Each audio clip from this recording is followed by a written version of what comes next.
Shalom, selamat pagi, sahabat GACC yang diberkati oleh Tuhan kita, Yesus Kristus. Salam anugerah, salam pengharapan, salam dalam kasih Tuhan. Saya mengucapkan selamat merayakan Natal kelahiran Tuhan Yesus Kristus di hari yang baik ini, hari Minggu tanggal 25 Desember tahun 2022. Perayaan Natal hanya sebuah peringatan. Jangan kehilangan esensi dari perayaan Natal. Sebab Natal berbicara tentang kelahiran Tuhan Yesus Kristus. Saudara yang diberkati oleh Tuhan kita Yesus Kristus, jangan kehilangan esensi bahwa Natal itu berbicara tentang juru selamat. Simbol-simbol Natal itu jangan menjadi sesuatu yang salah. Simbol Natal yang sesungguhnya itu bukan pohon terang. Tetapi Natal yang sesungguhnya itu adalah kelahiran Tuhan Yesus Kristus. Dan pagi hari yang baik ini, mari sebelum kita mendengarkan sabda firman Tuhan, mari kita satu di dalam doa. Bapa, terima kasih Tuhan. Engkau sungguh dahsyat, Engkau sungguh luar biasa, Engkau yang menguatkan hati kami, sehingga hari-hari kami penuh dengan anugerah dan kasih karunia. Terima kasih Bapa di surga, umat Kristiani yang sedang sama-sama memperingati Natal, kelahiran Yesus Kristus. Engkau memberkati kami sepanjang pagi hari ini dan seterusnya dalam pertolongan Tuhan. Sukacita Natal menyertai keluarga-keluarga yang merayakan secara bersama, dan sukacita Natal melambangkan sukacita umat manusia yang menyambut lahirnya Sang Juru Selamat di dunia ini. Dalam nama Yesus, kami juga siap mendengarkan firman Tuhan pada pagi hari ini. Haleluya. Amin. Saudara, sekali lagi selamat merayakan Natal. Kita akan membaca dan merenungkan firman Tuhan 5 pasal per hari. Dan hari ini dari pasal 24 hingga pasal yang ke-28 dalam kitab Bilangan. Sedikit tentang Natal, saudara, sebelum kita masuk ke dalam firman Tuhan, bahwa esensi Natal bukanlah pohon Natal. Esensi Natal bukanlah pohon terang. Saya mau menjelaskan sedikit tentang pohon Natal. Kenapa ada pohon Natal? Saudara, pohon Natal itu sekarang hanya sekedar hiasan. Itu bukan esensi dari lambang Natal. Pohon Natal itu sejarahnya itu merupakan tempat untuk menggambarkan alam semesta. Itu sebabnya kenapa ada bintang di puncak pohon Natal.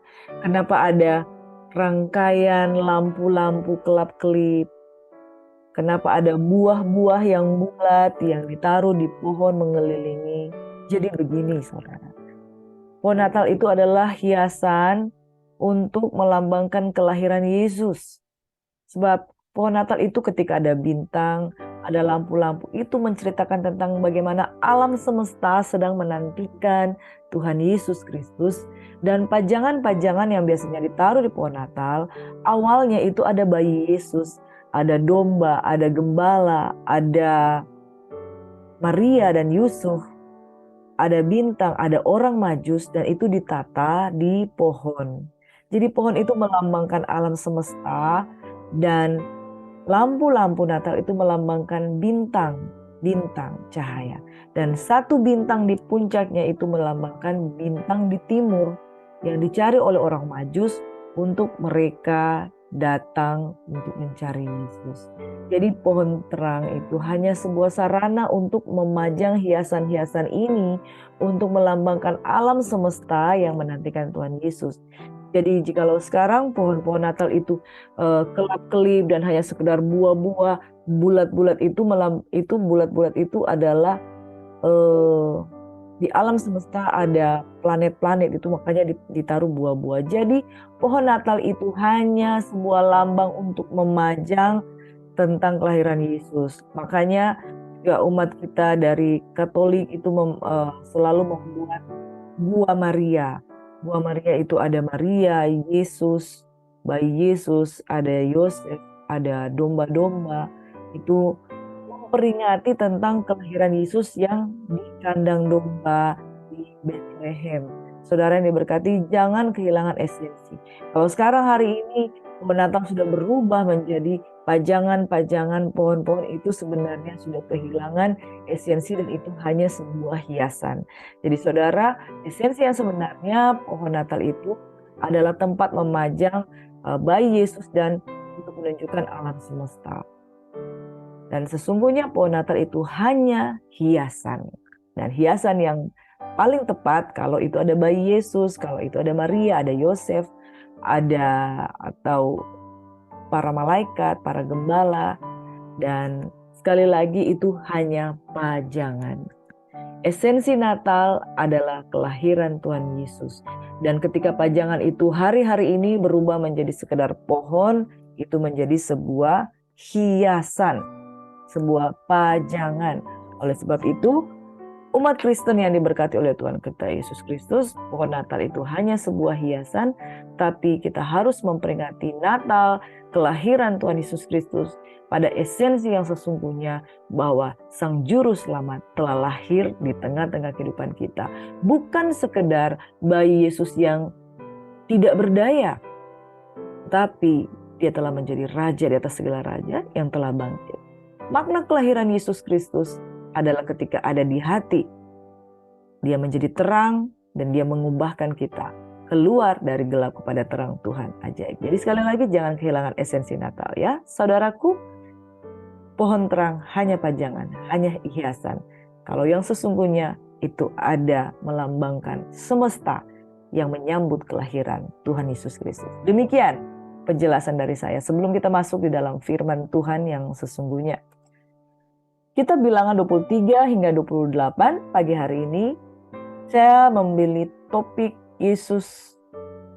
Yosua dipilih Tuhan menggantikan Musa. Yosua dipilih Tuhan menggantikan Musa. Berbicara tentang sebuah panggilan dari Yosua. Kita semua umat yang percaya semata-mata dipanggil oleh Tuhan untuk menjadi hamba-Nya. Tuhan semata-mata memanggil orang yang disempurnakan terus. Dia menyempurnakan orang yang dipanggilnya. Tuhan tidak semata-mata memanggil orang yang sempurna, tetapi dia memanggil orang yang disempurnakan oleh Tuhan kita, Yesus Kristus. Terpujilah nama Tuhan. Saudara yang diberkati oleh Tuhan kita Yesus Kristus, di bilangan 24 hingga 28, garis besarnya seperti ini. Di bilangan 24 ada nubuatan Bileam. Kemarin kita sempat sudah membahas sedikit tentang nubuatan Bileam pada saat dipanggil oleh Balak. Israel menyembah Baal Peor pada bilangan 25. Lalu kemudian masuk di dalam segmen yang baru, yaitu persiapan angkatan baru bangsa Israel untuk menduduki tanah Kanaan. Setelah itu laskar Israel dihitung untuk yang kedua kali. Itu sebabnya kitab ini disebut kitab bilangan, karena ada dua kali penghitungan. Penghitungan yang pertama di bilangan pertama, penghitungan yang kedua untuk laskar Israel di bilangan yang ke-26. Bilangan yang pertama dihitung bangsa Israel yang mampu berperang, yang dewasa di umur 20 tahun ke bawah. Dan 20 tahun ke atas. Dan laskar Israel yang kedua yang dihitung adalah umur yang 20 tahun ke bawah. Karena umur yang 20 tahun ke atas itu tidak diizinkan masuk ke tanah perjanjian oleh karena telah dimurkai oleh Tuhan. Pasal 27 hak waris bagi anak-anak perempuan. Pasal 27 ayat 12 hingga 23 tentang perihal Yosua menggantikan Musa. Pasal 28 ayat 1 sampai 8 tentang korban pagi dan korban petang. Pasal 28 ayat 9 hingga 15 yaitu korban Sabat dan korban bulan baru. Pasal 28 hingga pasal 29 ada korban pada hari-hari raya. Saudara, kita akan bahas tentang bilangan 27. Yosua dipanggil Tuhan. Saudara, firman Tuhan berkata, lalu berkatalah Musa kepada Tuhan, biarlah Tuhan, Allah dari roh segala makhluk mengangkat atas umat ini seorang yang mengepalai mereka waktu keluar dan masuk, membawa mereka keluar dan masuk supaya umat Tuhan jangan hendaknya seperti domba-domba yang tidak mempunyai gembala. Lalu Tuhan berfirman kepada Musa, ambillah Yosua bin Nun, seorang yang penuh roh, letakkanlah tanganmu atasnya. Suruhlah ia berdiri di depan imam Eleazar dan di depan segenap umat dan berikanlah kepadanya perintahmu di depan mata mereka itu. Dan berilah dia sebagian dari kewibawaanmu supaya segenap umat Israel mendengarkan dia. Ia harus berdiri di depan imam Eleazar supaya Eleazar menanyakan keputusan Urim bagi dia di hadapan Tuhan. Atas titanya mereka akan keluar dan atas titanya mereka akan masuk, ia beserta semua orang Israel segenap umat itu. Maka Musa melakukan seperti yang diperintahkan Tuhan kepadanya. Ia memanggil Yosua dan menyuruh dia berdiri di depan imam Eleazar dan di depan segenap umat itu. Lalu ia meletakkan tangannya atas Yosua dan memberikan kepadanya perintah seperti yang difirmankan Tuhan dengan perantaraan Musa. Bahkan di dalam kitab Yosua dikatakan, sebagaimana aku menyertai Musa, aku akan menyertai engkau Yosua. Firman Tuhan pada pagi hari ini bagaimana Yosua dipanggil untuk menggantikan Musa. Karena kita tahu bahwa di pasal-pasal sebelumnya dikatakan bahwa Musa tidak diperkenankan masuk ke tanah perjanjian. Kemarin kita sudah membahas itu, saudara yang diberkati. Oleh sebab itu Tuhan menyediakan pengganti Musa, yaitu Yosua. Saudara, Yosua sekali lagi adalah tipologi tentang bagaimana Yesus dipilih untuk menjadi pemimpin orang percaya umat Tuhan. Sebagaimana Yesus menjadi gembala bagi domba-domba yang ada. Demikian firman Tuhan katakan, Yosua, engkaulah yang akan mengepalai umatku Israel supaya keluar masuk dan supaya umat Tuhan jangan seperti domba yang tidak punya. Ini berbicara tentang Tuhan memilih dan menetapkan Yesus Kristus untuk menjadi gembala bagi domba-domba yang terhilang. Dan hari ini kita memperingati Natal kelahiran Tuhan Yesus Kristus. Kelahiran Natal Tuhan Yesus Kristus bukan sekedar bayi yang lemah di palungan, tetapi dia akan menjadi gembala. Dia akan menggembalakan orang-orang yang disebutnya anak. Oleh sebab itu, saudara, kalau kita memperingati Natal, tapi kita tidak mau digembalakan oleh Tuhan Yesus Kristus, kita sama seperti orang-orang yang tidak memaknai Natal, orang-orang yang tidak mengerti makna Natal yang sesungguhnya. Sebab makna Natal sesungguhnya adalah menjadikan Yesus lahir dalam hidup kita dan menjadikan dia sebagai Tuhan, Raja, dan Gembala yang menuntun kita sebagai domba-domba yang tidak berdaya untuk masuk ke dalam kerajaannya yang kekal.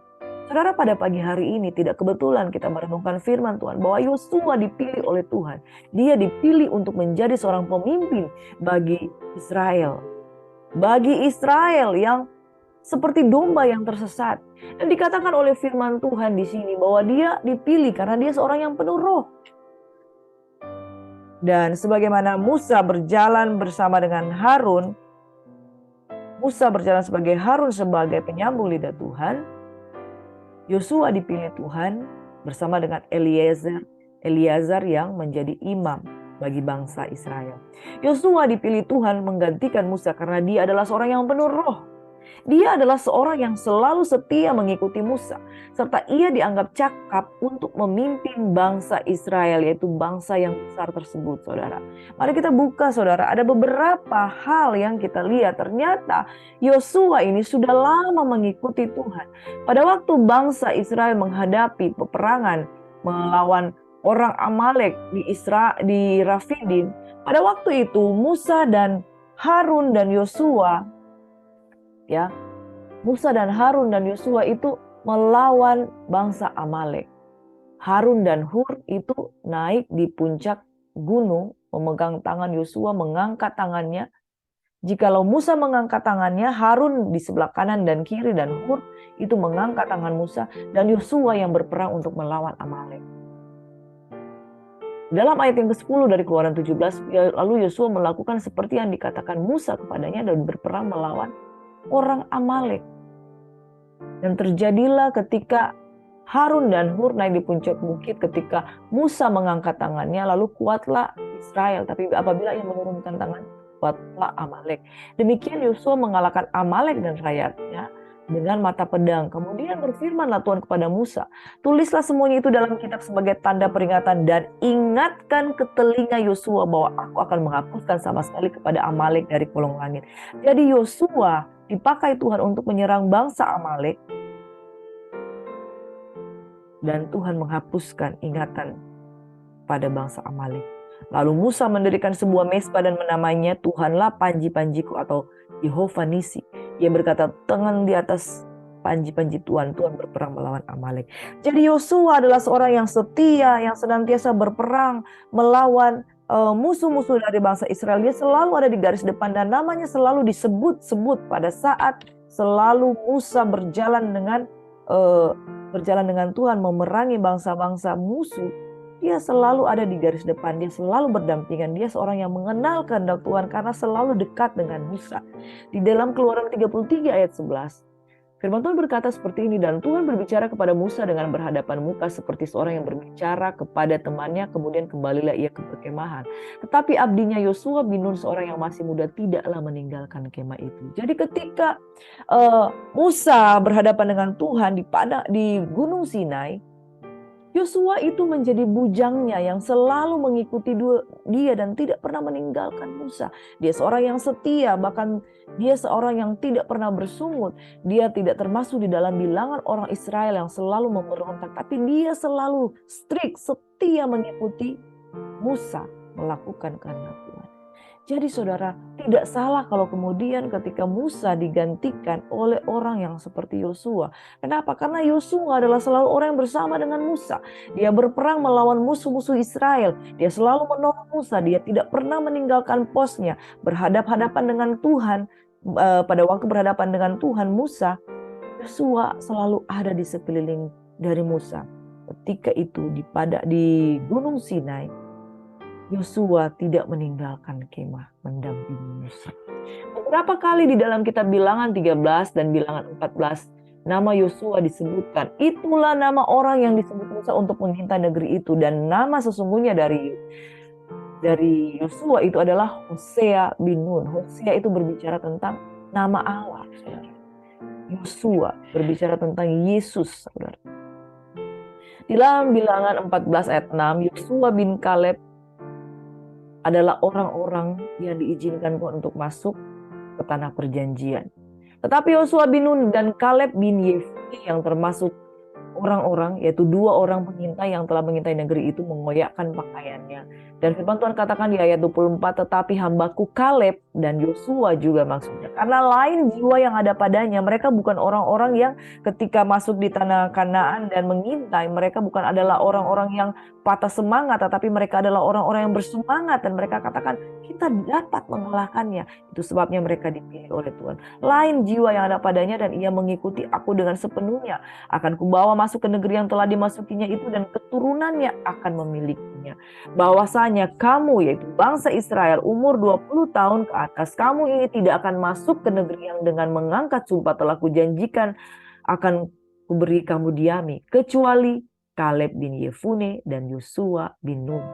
Tapi yang tinggal hidup dari orang-orang yang telah pergi mengintai negeri itu hanyalah Yosua bin Nun dan Kaleb bin Yefune. Ke-10 pengintai tidak bisa masuk ke tanah perjanjian. Saudara yang diberkati oleh Tuhan kita Yesus Kristus, kriteria orang yang dipilih oleh Tuhan untuk menjadi pengganti Musa ada di dalam diri Yosua. Dan pada pagi hari ini saya mau katakan bahwa Yosua adalah tipologi tentang Yesus Kristus sebagai seorang gembala yang baik yang akan menuntun bangsa ini, bangsa yang tidak mengenal Tuhan, menjadi bangsa yang mengenal Tuhan untuk masuk ke dalam rencana Tuhan yang besar. Saya akan tutup dengan ini saudara. Yohanes 15 ayat 16, bukan kamu yang memilih aku tetapi akulah yang memilih kamu. Dan aku telah menetapkan kamu supaya kamu pergi dan menghasilkan buah dan buahmu itu tetap. Supaya apa yang kamu minta kepada Bapa dalam namaku diberikannya kepadamu. Saudara, orang-orang pilihan Tuhan. Yosua adalah pilihan Tuhan. Bukan dia yang memilihnya, tapi Tuhan yang memilih dirinya sendiri. Bukan Yosua yang pilih dirinya sendiri, tapi Tuhan yang memilih dia. Kenapa Tuhan memilih dia? Karena ada kriteria. Seseorang yang penuh roh, seseorang yang setia dengan Musa, seseorang yang berperang bersama dengan Musa, seseorang yang lain jiwanya, yang jiwanya itu penuh iman, penuh semangat, yang tidak down, tidak patah semangat melihat bangsa yang besar, yaitu bangsa Enak, orang-orang yang ada di tanah perjanjian, ada di tanah Kanaan. Tetapi seorang yang punya kriteria, seorang petarung, seorang pejuang, seorang yang takut akan Tuhan, dan seorang yang dipilih oleh Tuhan. Demikian firman Tuhan katakan bahwa Yosua dipilih Tuhan untuk menggantikan Musa. Hari ini saya mau katakan, engkau dan saya juga adalah orang-orang pilihan. Miliki kriteria yang kepada mata Tuhan, dia lihat kita berkenan di hadapan Tuhan. Saudara, Tuhan yang memilih kita, Tuhan yang panggil kita untuk pergi dan menghasilkan buah. Bahkan di dalam kitab Wahyu dikatakan, yang terpanggil, terpilih, dan yang setia. Sama seperti Yosua, dia adalah orang yang setia. Tidak cukup hanya sekedar terpanggil, tidak cukup hanya sekedar terpilih. Tetapi orang yang setia, demikian mereka lah orang-orang yang dipilih oleh Tuhan. The chosen one, untuk dipilih Tuhan, dipanggil Tuhan, untuk melakukan ketetapan Tuhan. Saudara, belajar dari Yosua. Pada saat Yosua membuka hati untuk dipilih oleh Tuhan, Tuhan katakan, setiap telapak kaki yang diijakan oleh telapak kakimu akan menjadi milik kepunyaanmu. Hari ini saya mau katakan sebagai orang-orang pilihan, engkau yang merayakan kelahiran Tuhan Yesus Kristus dalam kehidupanmu. Siapakah orang yang dipilih? Engkaulah orang-orang yang dipilih Tuhan. Dan orang yang dipilih oleh Tuhan, biarlah memiliki kriteria. Orang yang setia, orang yang mau berjuang bersama dengan Tuhan, melakukan apa yang menjadi kehendak Tuhan. Menghasilkan buah. Demikian orang-orang pilihan.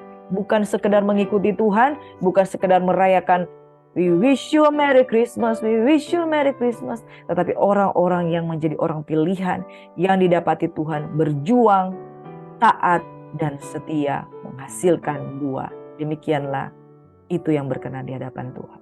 Saudara, selamat menyambut Natal. Mari menjadi orang-orang yang terpanggil, terpilih, dan yang setia, serta menghasilkan buah. Seperti Yosua. Dan orang-orang yang seperti itu akan masuk di tanah perjanjian. Mari satu di dalam doa.